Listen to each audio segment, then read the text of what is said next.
Par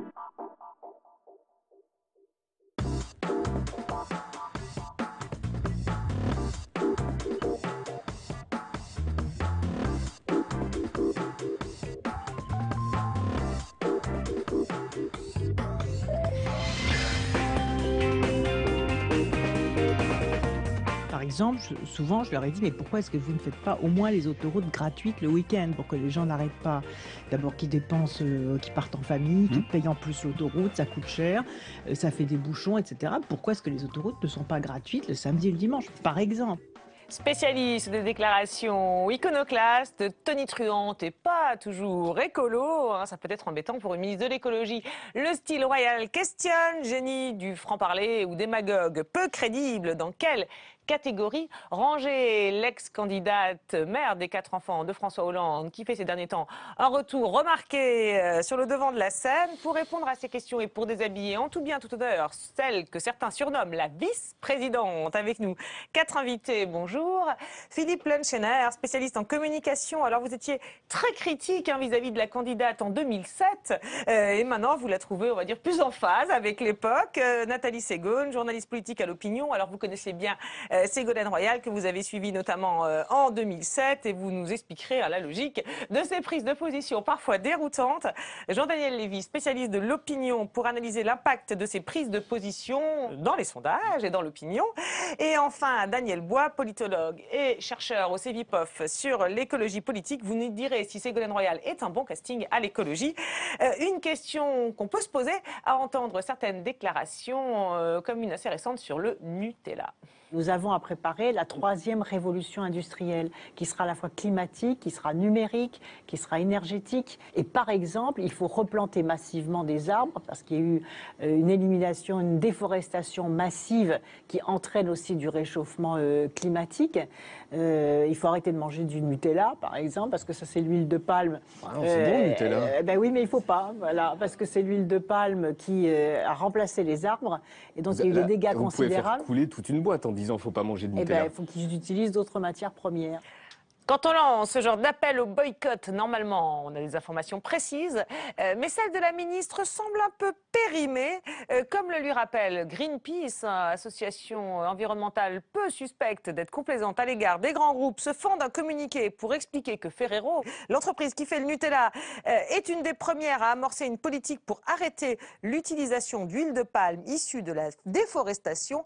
Bref, la ministre se trompe et de l'autre côté des Alpes, on grimpe au rideau, on frise la crise diplomatique avec la femme du Premier ministre qui pose pour les photographes en compagnie de sa fille et d'une crêpe au Nutella. Quant au ministre de l'écologie, il déplore une Ségolène Royal déconcertante et annonce que pour le dîner, ce sera pain et Nutella. Dès le lendemain, à 7h30, peut-être après une mauvaise nuit, Ségolène Royal fait marche arrière sur Twitter. 1000 excuses pour la polémique sur le Nutella, d'accord pour mettre en valeur les progrès. Pour elle donc, l'affaire est close. Je ne veux pas polémiquer, voilà. D'ailleurs, j'ai fait un petit communiqué par Twitter, en lui donnant les excuses qu'il demandait, en disant regardons ensemble les progrès qui ont été accomplis. Voilà, mais n'en faisons pas non plus... voilà, c'était des propos tenus dans une émission qui se veut un peu humoristique, mais je comprends que ça ait pu, que ça ait pu soulever un certain nombre de troubles, donc je veux éteindre la polémique. Voilà, c'est monté très vite, c'est redescendu très vite, mais ça pose quand même question en matière de communication politique. Alors, elle explique que c'était des propos tenus dans une émission humoristique. Alors, est-ce une circonstance atténuante ou aggravante? Est-ce qu'elle a voulu blaguer, selon vous, Nathalie Segonde, ou alors il y a une autre explication? Je crois vraiment qu'elle avait absolument rien préparé, et effectivement, elle va dans une émission d'infotainment, comme on dit, et donc elle estime qu'elle peut un peu parler comme ça à l'emporte-pièce sans s'appuyer sur des fiches bien préparées, et voilà. C'est vraiment ce qu'on appelle une bourde. Et c'est très étonnant parce que depuis l'arrivée de Manuel Valls, quand même, les bourdes au sein du gouvernement, c'est du passé. On n'en parlait plus, il n'y en avait plus. Elle réinvente la bourde, et la meilleure preuve, c'est qu'elle s'excuse dès le lendemain, ce qui n'est pas du tout dans ses habitudes. C'est vraiment très exceptionnel que Ségolène Royal s'excuse. Après, voilà, c'est amusant, parce que moi, quand je l'ai entendu dire ça, je me suis dit, elle va attaquer Nutella sur l'aspect santé publique. Il ne faut pas manger de Nutella pour des raisons de santé publique. Et pas du tout. Elle attaque sur sur un aspect où là, pour le coup, Ferrero n'est pas du tout attaquable. Parce qu'elle n'avait pas travaillé, vous dites, en fait, c'est ça. Daniel Bois, c'est vrai que c'est rare d'entendre un ministre comme ça attaquer, et puis se mettre à dos, un ministre de l'écologie se mettre à dos toutes les associations environnementales, il faut quand même le faire. C'était en tout cas un peu vite dit. Ceci dit, la question de l'huile de palme est un peu complexe, hein, parce qu'on a vu réagir Greenpeace, mais 2 jours après, on a vu réagir Nicolas Hulot, qui a dit exactement le contraire. C'est-à-dire qu'il a dit la filière supposée environnement durable, environnement, etc., politiquement correct de l'huile de palme n'est pas si correct que ça. Donc, oui, techniquement, c'est pas complètement évident, mais c'est sûr qu'elle s'est avancée sur un sujet clairement qu'elle connaissait pas bien. Elle a tout de suite rétro-pédalé. Alors, vous dites normalement, elle persiste et signe. Là, c'est vrai qu'elle a tout de suite rétro-pédalé. C'était une bonne stratégie, du coup, en matière de communication, Philippe Lenschener? Oui, parce que de toute façon, avec cette histoire, on voit que Ségolène Royal, toute la problématique, elle est là. Son logiciel date de 2006. Il n'est absolument pas réinitialisé, il ne le sera jamais. Le logiciel qui date de 2006 ? Alors, le logiciel qui date de 2006, c'est qu'en 2006, elle invente un truc en politique qui va faire qu'elle va balayer l'ensemble de ce qu'elle a appelé elle-même les éléphants du Parti Socialiste, qui est le suivant. C'est qu'en politique, en 2006, on décide qu'il y a 2 types de sujets. Les sujets nobles, aujourd'hui, ce serait est-ce qu'il faut intervenir en Syrie, ce serait la Grèce doit-elle sortir de l'euro, etc. Elle s'est du reste. Non, et il y a les sujets qu'on appelle les sujets d'ordre consensuel, c'est-à-dire qu'ils ne font plus de sujets. Est-ce que la France est une république? L'école doit-elle être obligatoire, etc. Elle va mettre en politique, en vedette, ce que les sociologues à l'époque appellent les sujets orphelins. Qu'est-ce que c'est qu'un sujet orphelin? C'est un sujet dont vous vous occupez tous les jours, mais que la politique, parce que ce ne serait pas assez noble, ne veut pas s'emparer. D'accord. Donc exemple type à l'époque, la carte scolaire, l'autorité, le drapeau, etc. Et là, en 2006, Nutella, ça aurait été sûrement très très cool et elle aurait fait un carton. La seule chose, c'est qu'il y a eu 10 ans de réseaux sociaux depuis.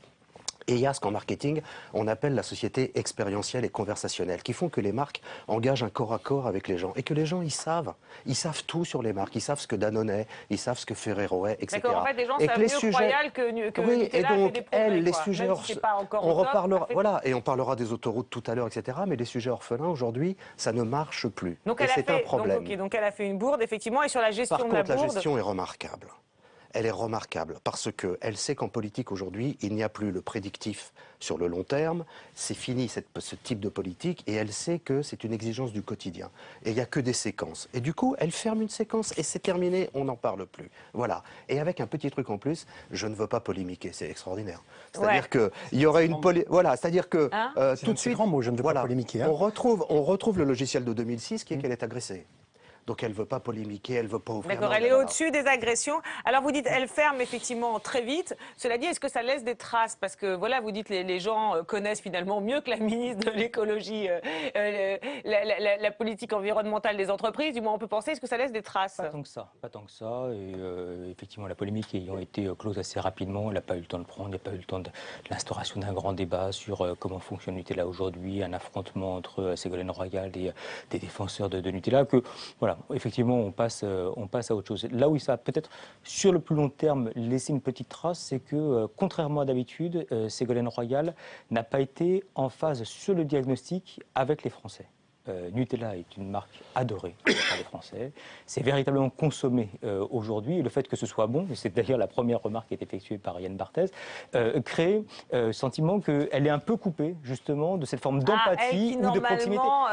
Et en général, elle a choisi son combat. Et depuis 2006, elle a au moins ce mérite aux yeux des Français de dire effectivement il y a des sujets qui sont des sujets importants et puis il y a une manière de pouvoir relayer ce que pensent véritablement ou la manière dont vivent les Français au quotidien que je peux porter au niveau national. Là, c'est une forme d'incise à cette capacité à pouvoir avoir des bons capteurs de ce qu'est la cité française. D'accord, et là, ces capteurs périmés, là aussi.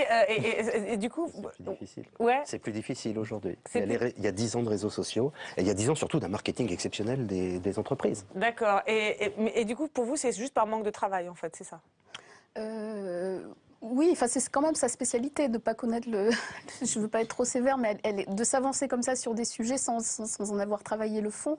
Moi, j'ai des souvenirs très précis de la campagne de 2007 où elle nous a sorti mais elle avait des bons capteurs en 2007 quand même. Oui, non, mais elle a toujours eu des bons capteurs. Mais ça, c'est marrant parce que le logiciel de 2006, moi, je ne suis pas tout à fait d'accord parce que tout son personnage politique est construit à partir des questions d'environnement depuis qu'elle a été une première fois ministre de l'Environnement. Et ce sont ces sujets. Et en plus, c'est des sujets sur lesquels elle est la seule à aller. C'est des sujets, entre guillemets, que les hommes appellent avec mépris, des sujets de maman, voilà, des sujets de vie quotidienne. Elle est la seule, c'est son marqueur, en quelque sorte. Des sujets de maman, Oui. bien souvent. C'est son Les marqueur sujets à elle. orphelins ont une maman, c'est pas évident à comprendre, mais bon. Et donc, elle y va avec une espèce de bon sens, mais sans travailler. Alors, avec une question qui est que, est-ce que ce logiciel de 2006, c'est l'environnement, ou est-ce que c'est l'aptitude à surfer sur ce que la société impose? Et du coup, l'environnement devient la planche de surf du moment, mais n'est pas la vague. Et on le verra avec ce qui se passe en ce moment avec l'ère post-Trierweiler, où elle va prendre un autre surf et une autre vague. On va voir tous les surfs. Donc, ce qui serait intéressant, c'est de savoir si, l'environnement était la vague ou la planche de surf. Était voilà, la vague ou juste une opportunité. Alors là, avant de prendre la vague, elle prend l'autoroute, Ségolène Royal, et là, elle ne rétropédalera pas. Là, elle va persister et signer. Autre polémique emblématique, on est donc en octobre 2014. Autre sortie très remarquée, donc à l'époque, je rappelle un élément de contexte, les autoroutes sont accusées de se goinfrer sur le dos des usagers. On écoute la déclaration de Ségolène Royal, là encore emblématique. Normalement, en effet, les autoroutes n'ont plus à augmenter, elles doivent même normalement baisser les tarifs. Par exemple, souvent, je leur ai dit, mais pourquoi est-ce que vous ne faites pas au moins les autoroutes gratuites le week-end pour que les gens n'arrêtent pas? D'abord, qu'ils dépensent, qu'ils partent en famille, qu'ils payent en plus l'autoroute, ça coûte cher, ça fait des bouchons, etc. Pourquoi est-ce que les autoroutes ne sont pas gratuites le samedi et le dimanche, par exemple, mais aux heures de pointe? Je peux vous dire que ça sera populaire. Hein. Jean-Michel Apathy. Vous allez créer et ça serait leur devoir. Si vous allez créer une... Voilà, ce serait populaire, dit le journaliste. Alors, écolo, c'est moins sûr. En tout cas, cette sortie n'a pas du tout plu au Premier ministre qui fait ce qu'on pourrait appeler un recadrage. Il faut traiter ces questions avec beaucoup de sérénité. La ministre de l'écologie a envisagé un certain nombre de solutions, mais pour ce qui concerne la gratuité des autoroutes, aujourd'hui, c'est une question qui n'est pas à l'ordre du jour. Merci. Voilà, alors visiblement, hein, ce projet n'avait pas été évoqué avec le Premier ministre, mais cette fois, Ségolène Royal, contrairement au Nutella tout à l'heure, persiste et signe. Il n'y a pas lieu ni de s'énerver, ni de vociférer, ni de faire des polémiques, ni d'hurler à la ruine des sociétés d'autoroutes, à la ruine des entreprises. Non, il n'y a aucune menace n'empêchera qu'on regarde les rapports. On sait que les prix des autoroutes sont trop élevés par rapport aux critères et par rapport, en tout cas c'est ce que dit la Cour des comptes. Donc on va confronter les points de vue et j'ai dit soit il y a une baisse des prix des autoroutes pour les ramener au juste niveau, soit il y a des systèmes de passage qui peuvent être gratuits. Alors ça a beaucoup surpris, mais moi je parle avec bon sens. Quand je vois les bouchons le dimanche soir, les familles qui prennent leur voiture pour aller prendre l'air et qui se retrouvent dans les bouchons, je me dis s'il y a un moment il y a des gestes à faire, pourquoi pas celui-là? Alors oui, vous disiez pendant l'extrait, Philippe Lenschener, là encore un point commun, elle dit je ne veux pas polémiquer, effectivement. Alors comme d'habitude, elle éteint tout de suite le sujet, parce que la politique n'est qu'une série de séquences, elle l'a compris. Et donc on passe à la séquence d'après, rien n'est grave. Le continuum n'existe plus, et en cela elle a compris la politique postmoderne. Le continuum n'existe plus. Donc il y a une séquence, on la ferme. Mais derrière, il y a quand même une chose qui est... J'ai raison, oui, voilà. C'est du bon sens, et donc je ferme la séquence parce que les autres ne sont pas à mon niveau, ils ne comprennent pas. Ça. Il y a des points communs avec Ferrero, c'est qu'effectivement, elle ne veut pas polémiquer. La différence, c'est que là, elle dit j'avais raison, quoi. Voilà, elle ne reconnaît pas l'erreur. Et pourquoi? Elle dit que les autres polémiques et vocifèrent. Et en cela, elle est quand même assez formidable, quoi. Elle a un talent inimaginable, quoi. Et pourquoi alors là, elle persiste et pas finalement parce que on pourrait dire c'est une gourde je aussi, reprends l'expression de Nathalie Segonde, c'est-à-dire que dans ce sujet de politique à la maman, entre guillemets, elle est persuadée qu'elle a raison. Et il y a une dimension qu'elle n'intègre absolument pas. C'est d'abord ce qui s'appelle le lean management, qui fait que les autoroutes, de toute façon, avant 17h, ils sont moins chers, que de toute façon, ils ne sont pas idiots, et que la notion de prix, elle existe déjà, mais que surtout, ce qu'elle n'intègre pas, elle voit le côté vécu des gens.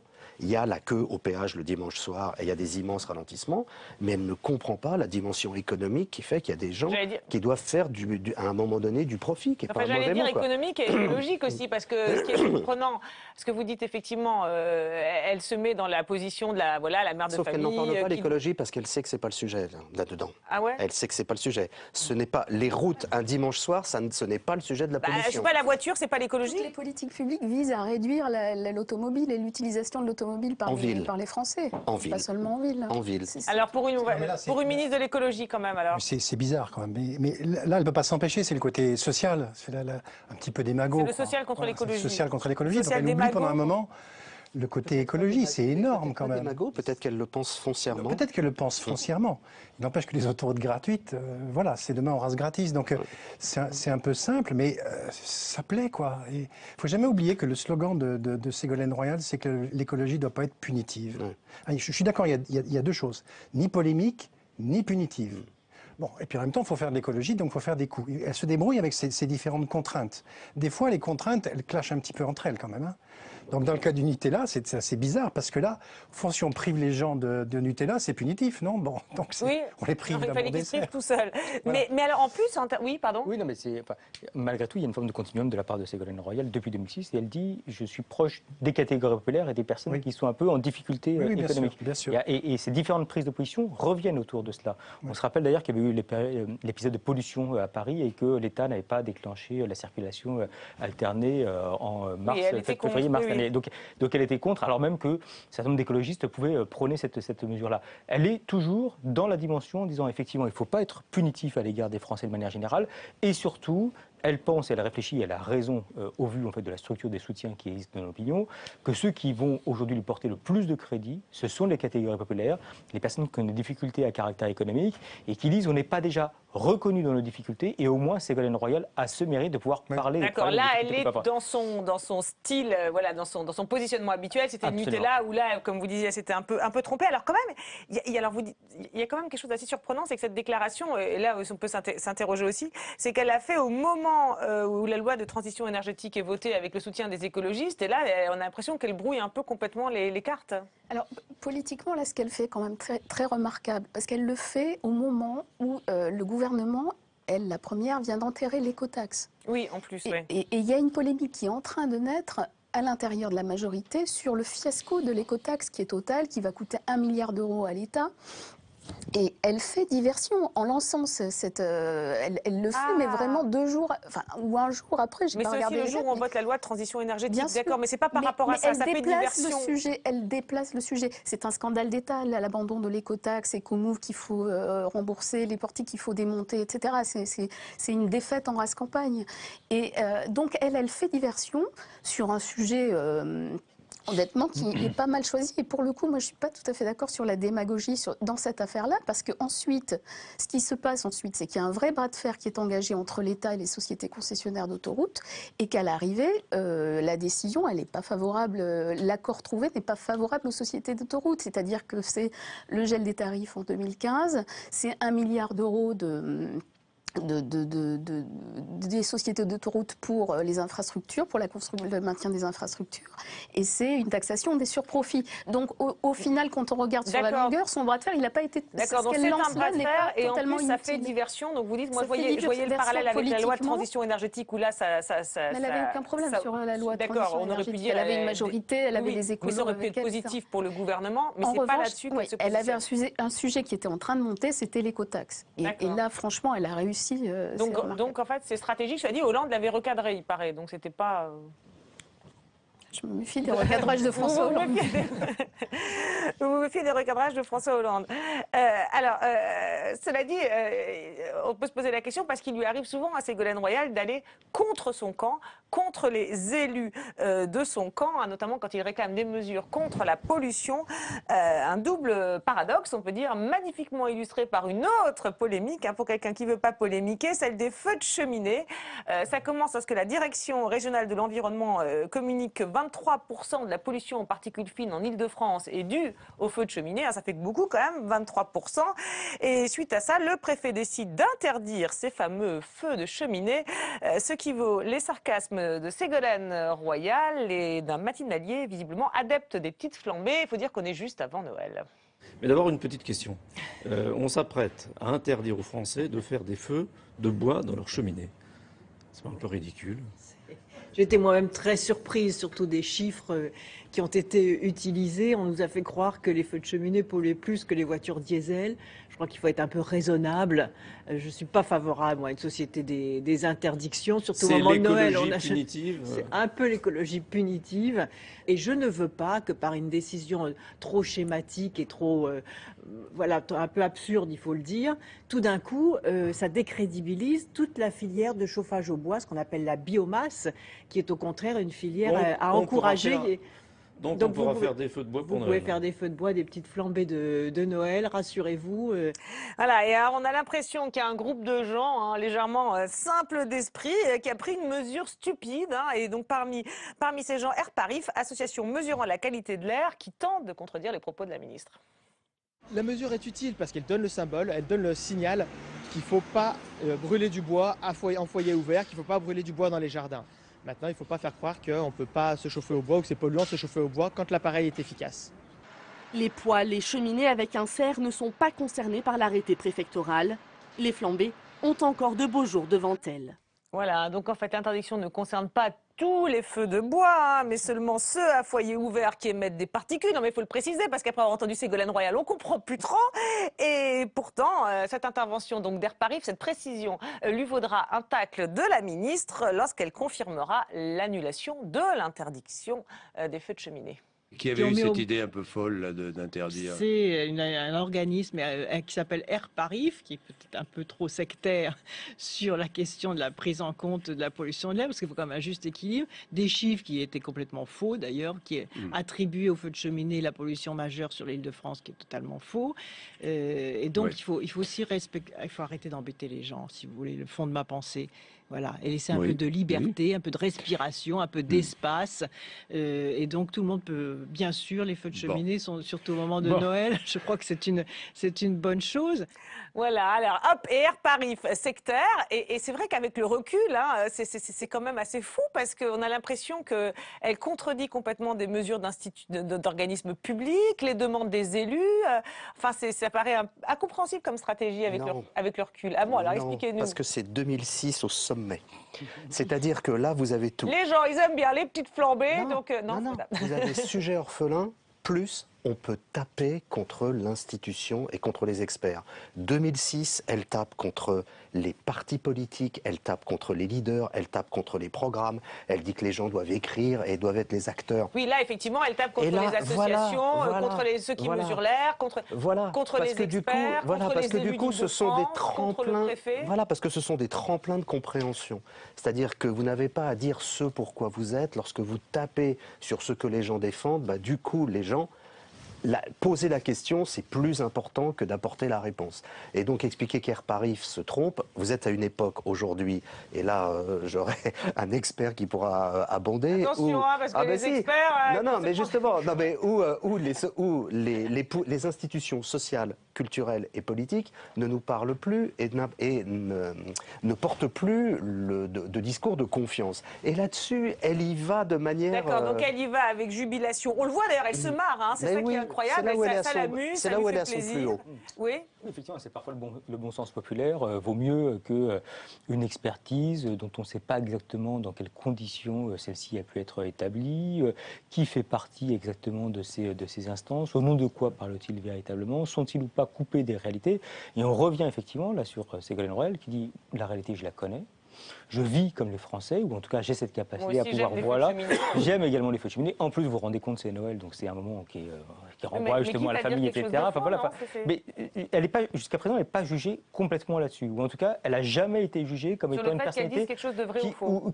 Elle a eu toujours eu le mérite aux yeux des Français, notamment des sympathisants de gauche et notamment des catégories populaires, de pouvoir mettre les pieds dans le plat, si vous me permettez l'expression, et dire il y a des sujets dont personne ne s'occupe et que moi, je vais porter en tant que tel. D'accord. Après, il y a il y a un problème sur les solutions. C'est-à-dire qu'elle n'est jamais apparue comme étant véritablement crédible sur les solutions qu'elle a proposées. Et c'est une des raisons de la défaite, d'ailleurs, face à Nicolas Sarkozy en 2007. D'accord, c'est qu'on aime bien qu'elle dise vive les petites flambées, mais après, on ne lui fait pas confiance sur les solutions. Et c'est pour ça qu'aujourd'hui, dans les différentes enquêtes d'opinion, elle plafonne au score qu'elle peut avoir, où elle apparaît comme étant extrêmement légitime, par exemple, pour être à un poste qui est un poste de ministre de l'écologie et de l'environnement, auparavant elle était à la famille, mais qu'aujourd'hui on l'imagine pas, par exemple, comme étant soit ministre de l'économie, soit éventuellement Premier ministre. Quand même, vous sous-entendez que l'écologie c'est un sujet majeur. Elle est quand même censée préparer la COP 21. C'est quand même un moment Daniel Bois, non? Enfin, je sais pas. Vous en pensez? Oui, sur la COP 21 aussi, elle a dit des choses qui étaient un petit peu étonnantes. Là aussi, à mon avis, un certain manque de préparation sur les acteurs de la COP 21. Et sur cette posture, alors sur les sujets de l'écologie, parce que c'est vrai que en fait, quand elle arrive comme ministre, à mon avis, je suis toujours persuadé qu'il y a cette double contrainte, c'est-à-dire que il faut qu'elle montre que quelqu'un qui est socialiste, les écologistes n'ont pas voulu participer au gouvernement de Valls, il faut montrer que ce gouvernement va s'occuper d'écologie. Donc il faut être offensif sur le thème de l'écologie. Et en même temps, la deuxième contrainte, qui est parfaitement contradictoire, c'est que c'est une écologie qui n'est pas punitive. À un moment donné, ça clash. Et chaque fois sur des affaires comme ça, l'histoire des feux de cheminée, ah bah oui, c'est tellement agréable un feu de cheminée. L'histoire des autoroutes gratuites, bah oui, c'est tellement. Donc il ne faut pas punir les gens, ni sur... Mais on a l'impression qu'elle ne se met pas dans la peau, en fait, vous disiez 2006, qu'elle est toujours dans la peau de la candidate et qu'elle n'est pas dans la peau de la ministre de l'écologie, non? Elle continue à construire sa popularité. Elle avance en bousculant, les lois du milieu, ça l'indiffère. Elle a tout construit comme ça. Pourquoi elle arrêterait alors qu'elle est ministre? Elle ne voit pas pourquoi elle arrêterait. Elle est tout le temps dans la construction de son lien avec les Français, comme elle dit, de sa popularité. Et là, c'est un cas typique. Elle est pour l'écologie, dit-elle, indolore. Oui, c'est ça. Voilà, ce qui est une vraie difficulté quand même. Oui, parce que quelquefois, ça fait un peu mal l'écologie quand même. Donc là, tout l'art des écolos, mais je ne suis pas sûr qu'il l'ait d'ailleurs, c'est de faire passer l'idée qu'il y a des efforts à faire. C'est pas très agréable, surtout dans ce domaine-là où c'est des efforts pour dans 50 ans et encore on n'est pas sûr. Ouais, et elle refuse ce discours de l'effort, elle refuse complètement. Oui, je me souviens que dans la loi sur la transition énergétique, c'est pareil sur l'histoire du nucléaire qui n'est pas vraiment réglée. Elle commence par dire « je ne veux pas polémiquer sur le nucléaire ». D'accord, ça veut dire je ne veux pas dire des choses désagréables. En fait, voilà, polémiquer, pas dire des ça choses veut dire désagréables. D'accord. Alors, en tout cas, ou peut-être à cause de ça d'ailleurs, ça ne l'a pas empêché de revenir au premier plan. Et c'est vrai que Ségolène Royal est très présente sur le devant de la scène, et pas que quand il est question de feux de cheminée, d'autoroute ou de questions environnementales.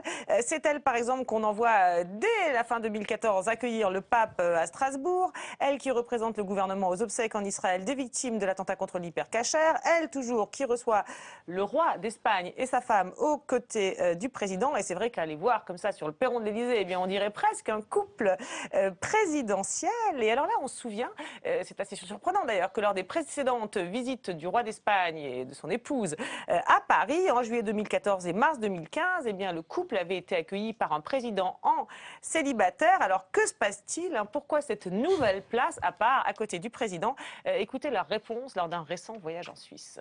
On a l'impression que le président tient particulièrement à vous pour la COP 21. À tout le gouvernement, non, à tout le monde, tous les Français surtout. Alors, et pas seulement pour la COP 21, je dois le dire. Voilà, alors la réponse n'est pas très coordonnée là entre les deux, tout comme les explications de Ségolène Royal qui sont même parfois contradictoires. Que croyez-vous que les gens ont vu?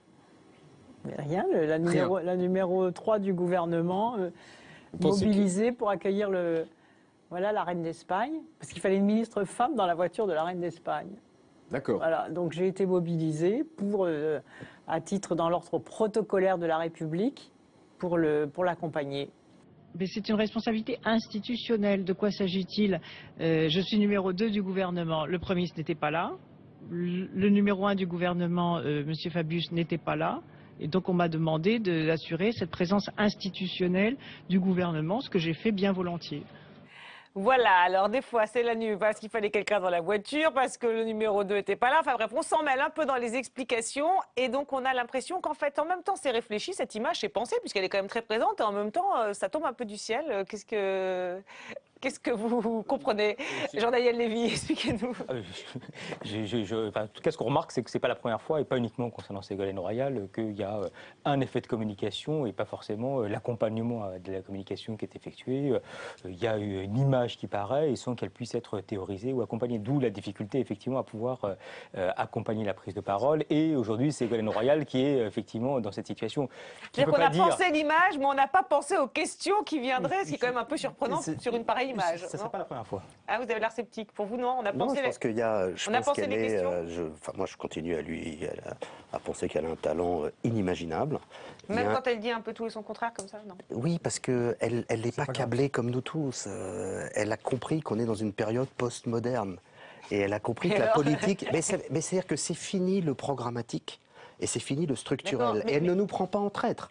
Elle l'a dit et annoncé. Mais d'accord, mais quand elle répond comme ça, en fait, le fait qu'elle dise un peu tout et n'importe quoi, c'est pas grave, parce que quelque part, tout le monde sait que c'est pas vrai et que quoi. Qu'elle est la vice-présidente. Mais d'abord parce qu'elle sait, pour une chose, elle a compris qu'il y a un vide.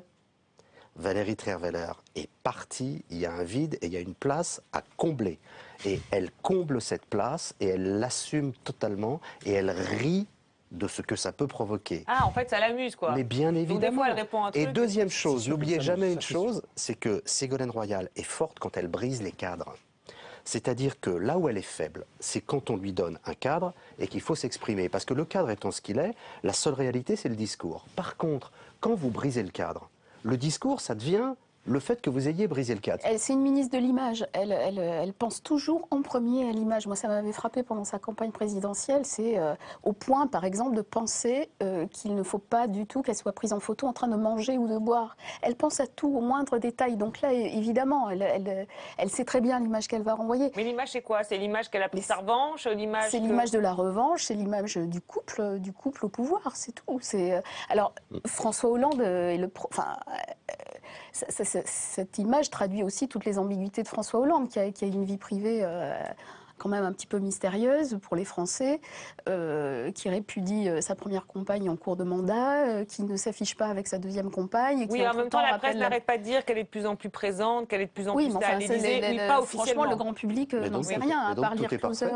Il y a quelqu'un qui bloque le sujet institutionnel, il y a quelqu'un qui bloque le sujet personnel, tout est parfait. Et elle prend sa revanche, honnêtement, sur Valérie Trierweiler. Là, elle doit prendre un pied extraordinaire en faisant cette photo. Parce que et d'ailleurs, Trierweiler, pour le coup, écrit bien les choses dans son livre, dans son best-seller. Elle raconte que tous les deux se servent en permanence, se sont servis de... Soit s'affrontent, soit se cèdent et se servent l'un l'autre de marchepied. Là, on est exactement... Il se sert aussi de sa popularité à Ségolène Royal. Oui, parce que Ségolène Royal considère peut-être que le tweet justement de Valérie Trierweiler a eu deux effets. Le premier effet, c'est qu'elle n'a pas pu accéder à la députation, notamment parce qu'elle était confrontée à une autre personnalité issue du Parti socialiste, et que derrière la députation, il y avait en ligne de mire le fait qu'elle puisse devenir présidente de l'Assemblée nationale. Donc une forme de carrière qui a été rompue par Valérie Trierweiler. Par ce tweet ou par Olivier Falorni ou dans la campagne. En tout cas, on voit bien la conséquence et l'idée effectivement qu'elle puisse revenir aujourd'hui, jouer un rôle de premier plan, une fois effectivement qu'une personne qui a pris son compagnon et lui a pris une partie de sa carrière politique, lui libère la place. Mais en même temps, on voit bien qu'elle est de plus en plus présente. Effectivement, je prenais l'exemple de l'accueil au roi d'Espagne. Les fois précédentes, elle n'était pas là. Là, oui, c'est quoi? C'est François Hollande qui s'est dit quand même, j'ai besoin d'elle ou... Il y a aussi une réalité politique. C'est que, sans vouloir vraiment jeter de l'ombre et de l'opprobre sur les autres femmes du gouvernement, à un moment donné, on a le droit de se dire aussi que pour faire ce type de boulot de représentation régalienne d'un gouvernement et d'un État, est-ce qu'il y a meilleur qu'elle? D'accord. C'est aussi, il y a aussi un débat de compétences. Et qu'accueillir tout seul, c'est pas génial. C'est quand même une finaliste de la compétition présidentielle. Okay. Quoi. Et un François Hollande qui apparaît au jeu des Français souvent seul. C'est-à-dire pas véritablement entouré, qui prend des décisions un peu seul, etc. Et on voit bien que dès qu'il donne le sentiment d'être entouré, qu'il y a des personnes qui l'écoutent, qui vont reprendre sa parole, qui vont l'accompagner, qui vont le porter ou qui vont dire que ce qu'il a fait est absolument formidable et magnifique, ça renforce la crédibilité du président de la République. D'accord, c'est pas seul dans la vie, c'est seul en politique. C'est seul en politique, seul dans la vie, parfois seul dans sa prise de décision, ce qui peut créer un trouble sur sa capacité à pouvoir avoir une forme d'aura qui le dépasserait. D'accord, oui, un petit commentaire. Enfin, là, on n'est pas question d'écologie, mais vous avez peut-être un petit commentaire. Mais si, mais revenons à l'écologie. C'est que c'est trop étroit pour sa stature politique d'être simplement sur cette écologie, quelle que soit l'importance de l'écologie dans notre monde. En tout cas, il y a la COP 21 là, qui va donner une occasion d'être sur le devant de la scène, même si elle n'est que, entre guillemets, ministre de l'écologie. Et puis ça donne lieu aussi à des petites tensions avec Laurent Fabius. Là aussi, on a l'impression qu'elle ne peut pas s'empêcher de faire des petits tacles à Laurent Fabius, ministre des Affaires étrangères, chargé de piloter les négociations, lui, de la conférence climat qui se tiendra à Paris. Des négociations que la ministre de l'écologie juge début juin dans le Monde totalement inadapté à l'urgence climatique, ce qui lui vaut une riposte assez sèche de Laurent Fabius. Écoutez, moi je vais présider ce sommet, donc je fais le maximum pour que ce soit une réussite. C'est très compliqué, parce qu'il y a 196 partis Et donc, c'est pas quelque chose où la France peut dire voilà et tout le monde s'aligne. Il faut que l'on arrive à mettre d'accord tous ces pays. Et c'est dans le cadre de l'ONU, c'est une convention internationale, donc toutes les bonnes volontés sont bienvenues, mais moi je n'entre dans absolument aucune polémique, je crois que chacun est à sa place. Il n'y a pas de conflit entre Ségolène Royal et vous. Chacun est à sa place. Ségolène Royal défend la position de la France. Bon, moi je préside la conférence, donc ma tâche avec le président de la République, c'est d'arriver à un accord universel. Voilà, lui non plus, hein, il ne rentre pas dans les polémiques, hein, il est comme Ségolène Royal finalement. Mais en tout cas, il lui met bien, on l'entend, les points sur les i, mais il en faudrait plus pour doucher la bonne humeur de Ségolène Royal. Bah alors justement, avec Laurent Fabius, il paraît que vous vous tirez la bourre. Eh bien c'est faux. Qui est le patron? C'est François Hollande. C'est le président de la République, le patron. Sur la COP 21. Ah oui, c'est le président de la République. Et en numéro 2? C'est Laurent Fabius. Ça ne me gêne pas, vous voyez. Pourquoi on dit ça? Pourquoi on dit que vous vous tirez la bourre? Je sais pas, parce que ça fait partie du jeu. Puis peut-être que les collaborateurs disent pas toujours des choses aimables je ne sais pas. Et en tout cas, je pense qu'on a passé l'âge. Voilà, et là encore, tout se finit dans un éclat de rire. C'est un peu la constante, d'ailleurs, on ne l'a pas évoqué dans l'émission. Elle est toujours en train de sourire. Mais sur la COP 21, c'est un peu le même problème. C'est-à-dire qu'elle intervient en disant c'est mal fichu. C'est extrêmement compliqué, le mécanisme des négociations de l'ONU. Et Fabius, il s'est fortement investi techniquement. Donc, à mon avis, il est un peu mauvaise quand il entend Ségolène Royal qui dit tout ça, c'est mal fichu, etc. C'est peut-être mal fichu, mais c'est une machine extrêmement complexe, une grosse machine d'expertise. Et Fabius s'est vraiment donné la peine d'aller comprendre avec Laurence Tubiana, qui dirige cette affaire techniquement, de quoi il s'agit. Je ne suis pas sûr que Ségolène Royal ait fait le même effort. Daniel Bois dit exactement en fait, la posture de Ségolène Royal. Il y a d'un côté un regard qui est un regard technique et d'expertise, et elle s'en affranchit. C'est-à-dire qu'en fait, elle fixe l'objectif sans pour autant indiquer quels moyens nous permettent au final d'obtenir cette Elle n'est pas bonne dans les solutions, par contre, pour un peu comme ça agiter les choses. Souvent, enfin, en tout cas, elle apparaît souvent comme étant crédible dans cette capacité non seulement à pouvoir dresser un constat, mais également fixer une ligne d'arrivée. Après, le chemin à prendre pour pouvoir parcourir entre le point A et le point B n'apparaît pas toujours comme étant extrêmement clair et lisible aux yeux des Français. Quand elle prend position là-dessus, elle est exactement sur cette position-là, c'est-à-dire en disant nous avons un objectif. Et c'est vrai que quand Laurent Fabius arrive en disant écoutez, c'est quand même pas si simple. On se demande quelle est sa motivation, quelle est sa finalité. Est-ce que c'est indiquer le chemin? Est-ce que c'est embêter Fabius? Est-ce que c'est C'est clairement une pierre dans le jardin de Laurent Fabius, là, pour le coup. Je reviens à ce que je disais au départ, l'environnement, elle considère que c'est sa chose, et lui laisser l'organisation de la COP 21, honnêtement, à l'intérieur, elle doit bouillir. Elle est clairement en deuxième position sur la COP 21. Donc on savait depuis le début qu'il y aurait des tensions.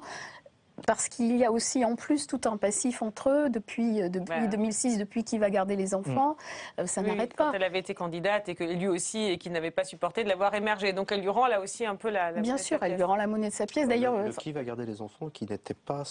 Il faut rendre justice à Laurent Fabius, qui n'était pas du tout ce que l'on a pensé. Oui, c'était pas sexy, c'était entre les deux. Oui, on en a parlé. Il y avait un père et une mère qui les deux étaient dans la politique. Donc le coup, c'est qui va garder les enfants, c'était pour les deux. Oui, c'était pour les deux. Non, mais on sait. Enfin, pour ceux qui ne savaient pas, s'en souviendront. Et sur sa manière, ce qu'on disait, elle rit beaucoup sur sa manière de désamorcer les choses. Elle prend plaisir, manifestement. Ah bon? Non, c'est tactique, c'est que c'est une arme, elle dédramatise. Elle sait que la politique, au risque de me répéter, je suis désolé, mais n'est plus une lecture du monde. Oui, mais d'accord, mais le fait de rire comme ça, là... Ça permet de passer à la séquence d'après, et ça permet de clore le sujet.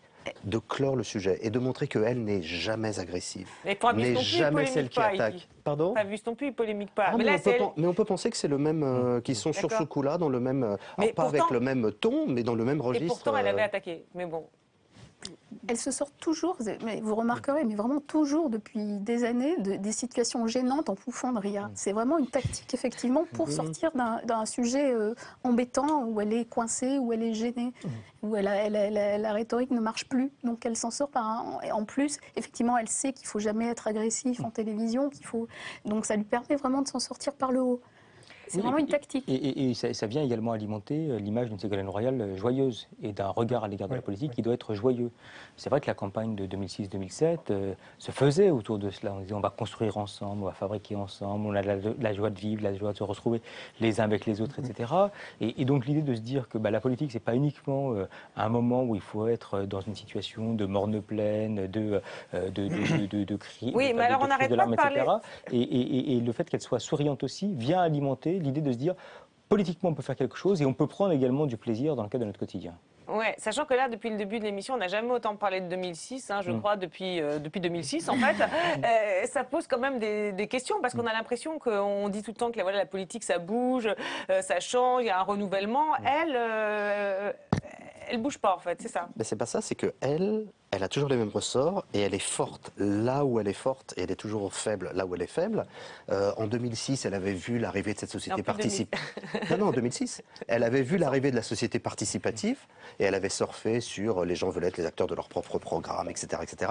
Aujourd'hui, elle voit très très bien ce vide institutionnel féminin autour de François Hollande. Parce que remarquez bien c'est pas le manque d'époux, c'est le manque de parce femmes que remarquez qu'elle ne gouvernement. revient pas au premier plan par un programme, un discours, un projet, un je ne sais quoi. Elle revient parce qu'elle prend la nature horreur du vide et elle comble ce vide.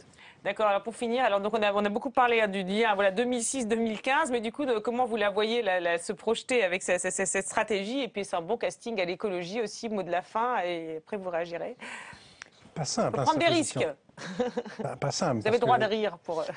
L'écologie, un des problèmes de l'écologie au moment de la présidentielle, ça sera que l'accord entre le PS et les Verts, il va être difficile à faire. Donc il va falloir avoir une proposition d'écologie qui dépasse un petit peu, alors que le PS a toujours sous-traité.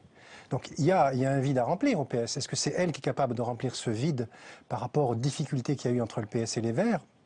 On verra, je ne suis pas complètement convaincu, parce que l'écologie, c'est aussi relativement technique, et qu'on a bien vu, je suis d'accord, ce n'est pas les problèmes techniques qui l'intéressent. Ouais, c'est même pas forcément l'écologie. Il y a un beau rôle à faire, mais je ne suis pas sûr que ce soit elle qui est capable de le remplir. Son avenir politique, honnêtement, ce qu'elle prouve aussi, ce qu'elle a prouvé tout au long de sa carrière quand même, c'est qu'elle est incapable de s'inscrire dans un combat collectif. C'est une espèce d'auto-entrepreneur de la politique. Oui, qui va aller taper sur le PS, qui avance sur son camp, au gré de la demande, qui ne paie jamais de charge. Et voilà, c'est ça, c'est Ségolène Royal. Donc elle a plus de troupes, elle n'a pas d'assises au sein du Parti socialiste. Et elle a que sa popularité. Son seul tuteur, c'est l'opinion. Donc, qu'est-ce qu'elle fera de cette assise dans l'opinion dans l'avenir? Je suis incapable de le dire. Ouais, seule assise, c'est l'opinion, sachant que bon, elle n'est pas non plus au firmament. Voilà, ça.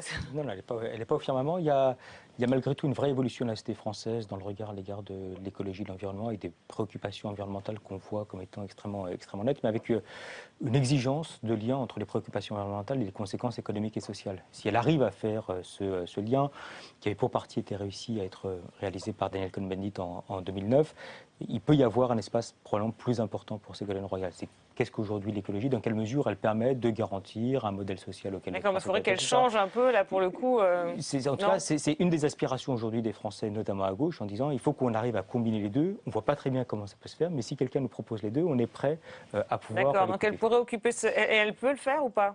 Moi, je crois que le meilleur reste à venir, parce qu'elle a réglé le problème. Elle ne veut plus être présidente de la République et pas Premier ministre. Donc le débat, c'est qu'elle va pouvoir aller totalement jouer sa partition comme elle le veut. Il y a deux vides à combler. Le premier, c'est que l'écologie, avec ses figures féminines en plus, que sont Duflot et Makos, est assez démonétarisée.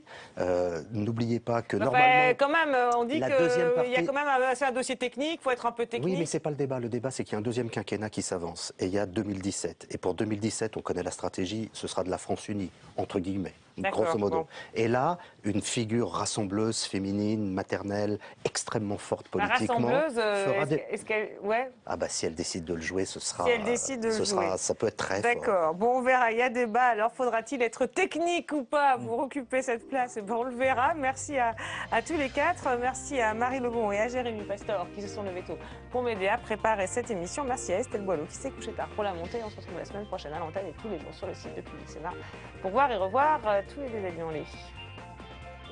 L'intuition. Toujours l'intuition. Toujours l'intuition. C'est ça, le problème, c'est est-ce qu'un responsable politique, ça doit être un bon capteur des mouvements d'opinion, ou est-ce que c'est quelqu'un qui est capable de prendre des mesures, y compris impopulaires, quoi. Et elle est très forte sur le premier point, et le second, elle est... Elle n'est pas en tête complète de tous les sondages, et là on ne lui dit pas, la personne ne demande quel est le Premier ministre. Non, voilà, donc, voilà. Donc il y a aussi... Ça devient un plébiscite du quotidien, la politique.